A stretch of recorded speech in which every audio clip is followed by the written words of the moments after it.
and welcome to step 25, day 25 in my 42 days of loving myself more in 2024 journey. Woo, we got it all out. I was telling myself beforehand, breathe in the beginning, breathe, allow yourself to breathe. So I got my crown on, my braided crown. So yeah, last night, it was Friday last night, so I put the hair mask on my hair. It's Saturday, so I will be wearing it most of the day, and it is what it is. So anyway, guys, it rained last night. It actually rained last night, so everything's kind of wet around here. I got Mr. Kiki right here. And I was thinking that, you know, usually by now in my self-love vlog series, there would be a couple days where I would have to, this is just looking so, ew. I would have to stay inside because it would be raining.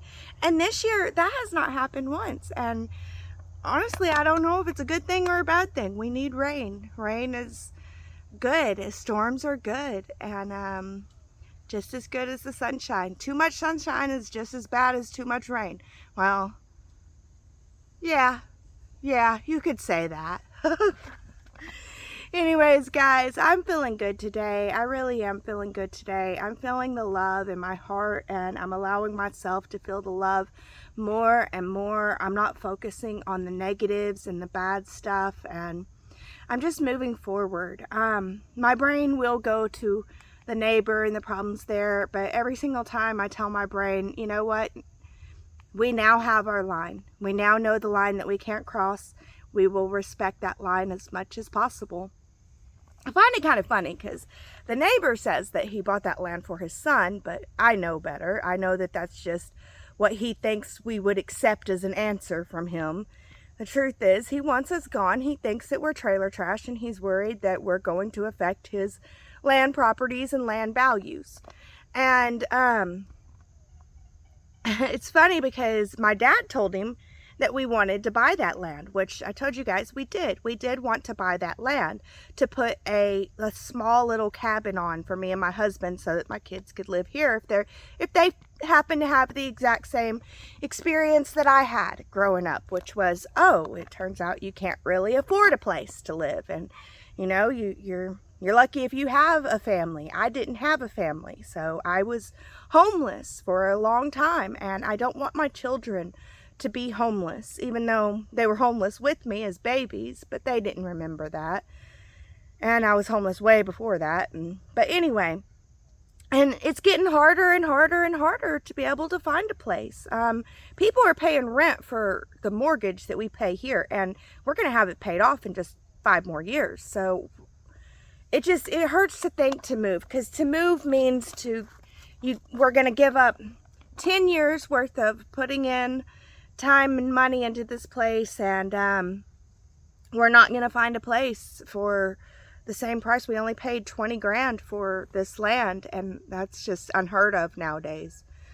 So yeah, I was hoping that we could buy that land so we can give this, but guess what we found out? Because that top area is ours, it's plenty of room to be able to build a little cabin up there. Plenty of room, so it's all good. But anyway, we were telling my dad that, you know, we might want to get that and put a cabin on it. And my dad wants us to get pigs. He's wanted us to get pigs forever, and we just don't want to deal with the pigs. Like, pigs are really gross. They're a lot of work, and we just don't want to deal with the pigs. We thought goats were less work, and goats are a lot of work, so we can't handle goats. We definitely can't handle pigs. But he went and told the neighbor that we're planning on buying that land, and we're going to get some pigs and da-da-da-da-da. And I cannot blame him. Honestly, if I was him living in that big old nice house, knowing that that hill is above me, if pigs are on that hill, oh Lord. I mean, every time it rains, the pig stuff would wash into his yard. For sure, it would. And I do not blame him one bit for thinking, oh no, I'm going to buy that land so that they cannot put pigs up there. The thing is, we never wanted to put pigs up there. We never even considered it. My dad, he's a crazy old man. He talks out of his yang yang all the time. He talks out of his yang yang. If my dad's telling you something I'm planning on doing, come ask me. You need to come ask me, because 9 times out of 10, my dad don't even know what he's talking about. I don't know where he came up with that. I'm not planning on doing that at all. But we've had, I haven't. My husband has explained to Chad how this is his land. It's not Rick's land, and which is my dad, and to come talk to him about things, not my dad. And Chad goes to my dad every single time, and oh goodness, I don't know. My husband will go talk to him. I stay away from him though. And look at Miss Salem hanging out with me here.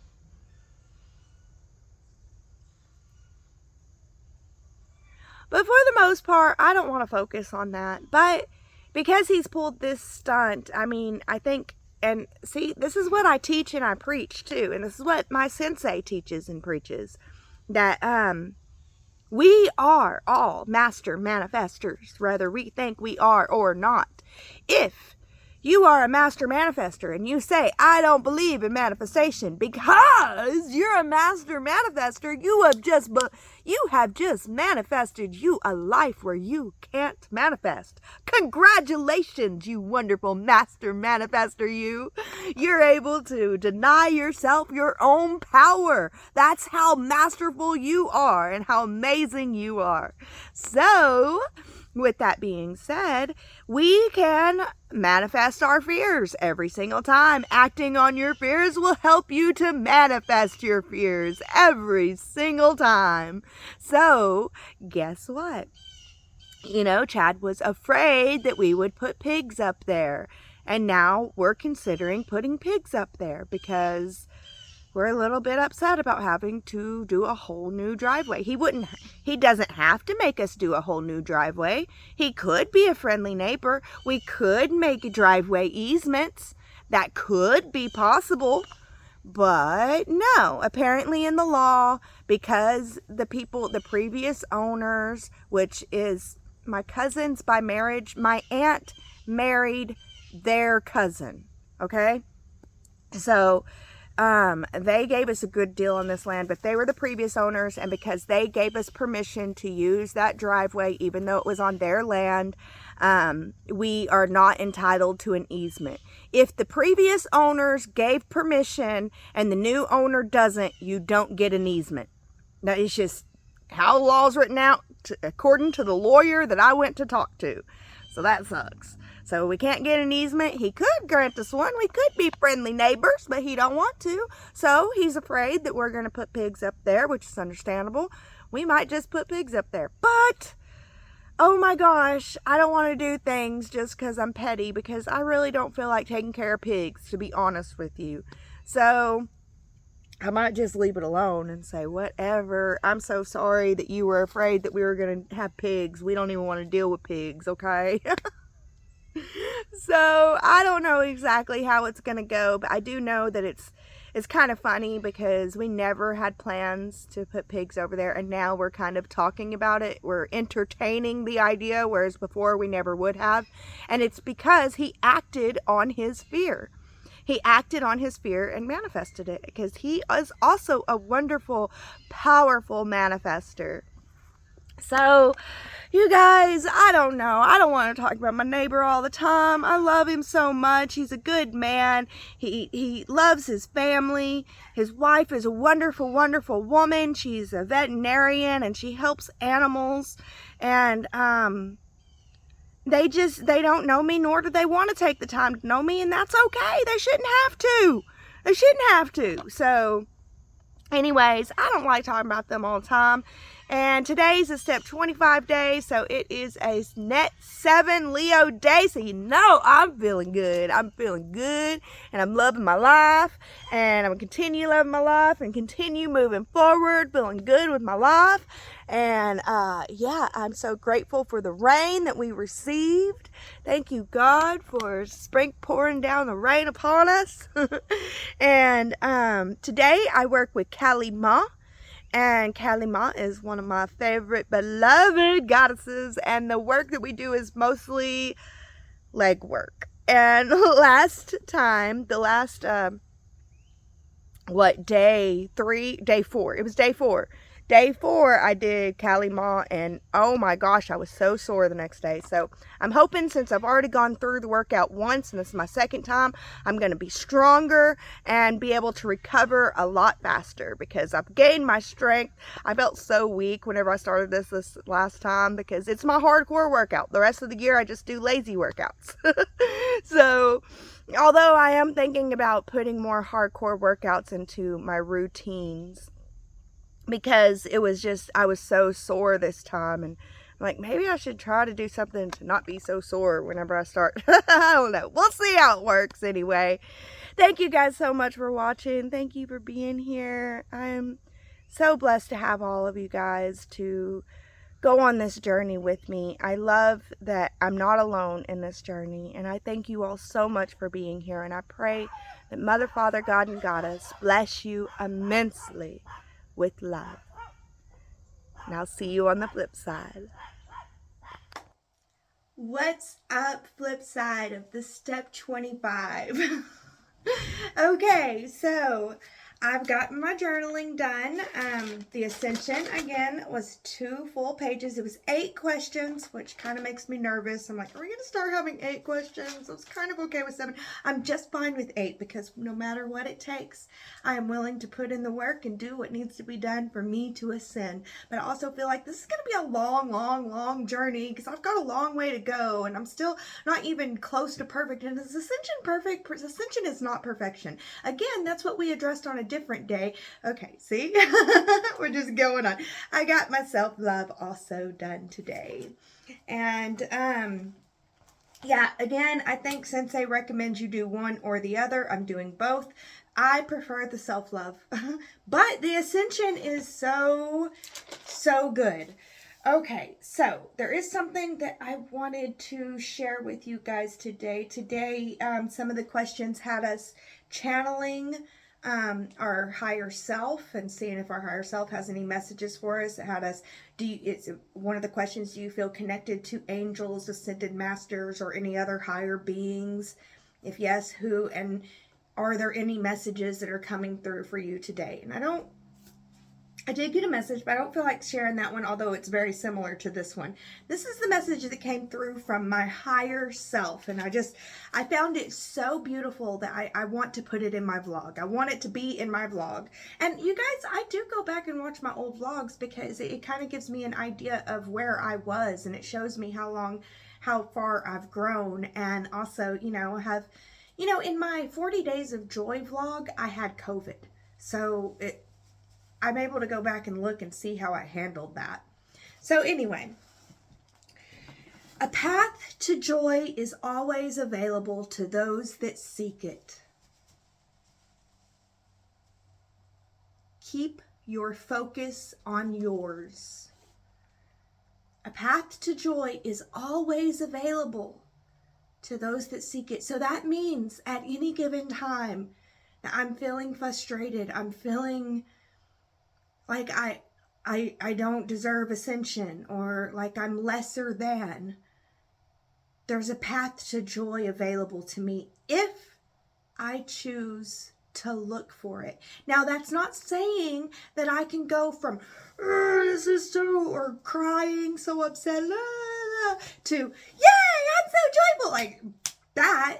No, what it's saying is, whenever I'm in my crying and upset, whenever I'm in my anger and I'm upset, I can remember that a path to joy is available to me.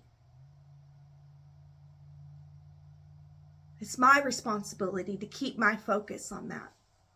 And I can always find that. It will always be there. There's always a path to joy. Always.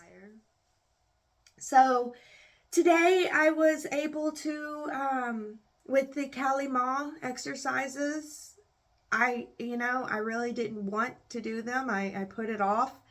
And I'm so grateful that I did it because it's just so amazing. And I do feel stronger. I was able to get through some of these, although at the end it's like, not another thing! Stop! I'm tired! I'm sweating all over! But I was able to push myself and get through, so it's a good thing. And then with Kristen Ryder's breath work and Merkaba activation, heart Merkaba activation was beautiful. And it really helped to bring me up and enliven me. And then answering the questions. I want to make it clear that although I feel like I am on this ascension journey, I feel like I'm a kindergartner that just started kindergarten last week, and I'm a big girl now, and I'm in kindergarten, and I'm doing kindergarten work. My teacher, she gave me some work, or my teacher, he gave me some work to do, and I got it done. You know, I haven't got it graded yet or anything. I haven't even been here long enough to get my first grade yet, but I'm here and I'm doing my work, and I'm a big girl now, you know, so I'm definitely not an ascended master. I am not ascended, and I do not expect to ascend on day 40. I don't expect to be like, and now I rise. Oh, that would be really cool. But I do expect to get better at living this life and get closer to my own mastership in this life. And as I master myself and my life, I expect to begin to ascend. So I don't feel ascended yet. I don't feel like I'm beginning to ascend either. I just feel like I'm like the path to joy is available. Even though I may be sad, a path to joy is available, which means I got to take steps to get there before I am joyful. From sad, for sure. Or from angry. There's a path to joy, but I've got to be willing to step away from the anger and step towards the joy. And that's how I feel right now. The path of ascension is there. I'm stepping towards it, but I'm stepping towards it as a complete failure and a totally imperfect human who does not have her shift together. But I'm able to love myself a lot more than I have in the past, and I feel that this is the journey for me. One of the first questions, do I feel like I'll ascend on this lifetime? I said, I think it's possible that I could ascend in this lifetime, but I sense that I will get closer to ascension in this lifetime, making it more possible for next lifetime. A lot of the things I'm doing in this lifetime, I feel like I'm trying to set myself up for a really good life next. I do know that there's people living on this earth today that have never seen the school of suffering on earth. They have lived a wonderful life. They grew up in like suburbs. They had a wonderful mom and dad who would listen to them and provided food for them. And they only know of suffering through television shows and movies and stuff like that. That's the type of life I want to set myself up for in my next life, because I know that it's possible. And I feel like that's a part of the ascension journey. And that's kind of like why I'm on this ascension journey, is I'm hoping for a better life next time. But then again, it's the suffering that pushes you to the ascension. So I think I've gone through a lot of the suffering, which is why I think these people living today don't have to suffer anymore, and they only get it from TV and movies, because that catches them up from previous lifetimes so that they can move on. I'm not completely sure about this. I do study spiritual evolution, and I will be teaching it, but it looks like that'll be next year, because my goddess stuff went from like 8, it was like 4, 8, 12, it was 12 lessons, and now it's 35 lessons, and I'm like, oh shoot. And and then after I finish the goddess stuff, which I'm pretty sure 35 lessons will be the final, I'll move into the spiritual evolutions, which I've studied in depth. But this part I'm kind of unsure about. So I'm not like teaching you from knowledge. I'm teaching you from guessing here with this. I'm guessing that I'm going to be able to be reborn and be able to ascend next lifetime, but I also believe in the possibility of it actually happening in this lifetime.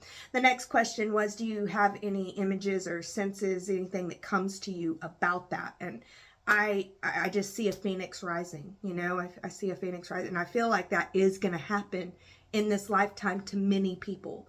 Many people are going to be able to be reborn into their ascension body in this lifetime, which is really cool. I really do feel that that is. And that's really cool because it's time, because we've been doing the dang thing for millions of years, and we're ready. And I'll really be able to teach that whenever I get into spiritual evolution, about how it's a huge cycle, guys. So up here we're all connected, and then we slowly, some of us begin to fall off and separate from the all connection, but we're still like connected. We still see the connection and how we're connected to the all as some of us begin to slowly fall off. And then here we still see the connection, we sense it, but we're beginning to solidify, and the connection is thinning. It's getting thinner and thinner. And then down here, we're solid, and we don't really see or sense the connection anymore. But we are still connected. It's just a thin line, because it gets thinner and thinner and more solid. Up here, it's more ethereal, and then down here, it just solidifies. We solidify. We're parts of spirit that dripped off and came into physical solidification, and we have this school of suffering now down here where we're at. This is where we're at in the time period. Here is Lemuria, Polarius, Hyperborea, Lemuria, Atlantis, post-Atlantean, Christ, and here we are. Okay, so we solidified, we completely, this is why the Atlantean times were able to build the pyramids. They weren't solidified yet, and they lived in a different environment because they were coming down to solidification. Solidification happened. We became solid and more dense down here, which is when the Christ had to be here. It was the time that the Christ had to come. It was directly below the all from where we broke up. Not all of us came down. It was like a third of the light just fell through into this densification process, and then the Christ comes and helps us to begin to rise. So the first will be last, and the last will be first. So this was first, and it'll be last. So Hyperborean times, Atlantean time, or Lemurian times, Atlantean times, modern times is last. So modern times, which was last, will be first to go. And then the next one that was right before the last, Atlantean times, will be the next one in line. So we're going from modern times, which is first to go, to Atlantean times, where now we're in the same densification that Atlantis was, because we rise out of the density, we become lighter. And here they were lighter, they become denser. So we become less dense, and we're in the Atlantean times, and then the Lemurian times. We're going to rise into a time where we are ethereal beings, and we are in an ethereal world, and we begin to see clearly our connection to the all. And this, from going from here to here, our connection gets thinner. Here to here, it gets thicker. So not only are we able to see it, but it's thicker, and we feel it more in our being. And then the first, which was connection in the all, will be last that we experience in our ascension, which is connection in the all, fully, completely overcoming in victory. And that's what I can't wait to start teaching you guys. And that was a little synopsis, and I have details all the way through it. I've got proof for you guys. I've got accurate actual proof. We can prove this scientifically, experimentally, and other people can also go through science experiments. And trust me, as we begin to rise into those Atlantean times and those Lemurian times, it gets more and more obvious for us all. So I just can't wait. But there's also other parts to it, like, because whenever we're here, it goes into an 8th realm, and that actually falls. It falls. So there are parts of us that are going to fall into the 8th realm during this time instead of rise to Atlantis, Lemuria, all beingness. So I think people want to know it. I think people would want to learn it. I've studied it for years and years and years and years and years and years, just knowing that one day it was going to be my time to teach it. And I can't wait. I know it's coming. As I'm getting closer and closer to it, I really think it'll be close to 2026. Anyways, guys, I went way too long with this flip side. Thank you guys so much for watching. I don't have as many viewers on these vlogs anymore, but I do have 7 of you that seem to keep on watching, and thank you so much for joining me on this journey. I hope that you're blessed and you gain something from it that helps you to live a life that you can love more, like it was 2024. See you on the next one.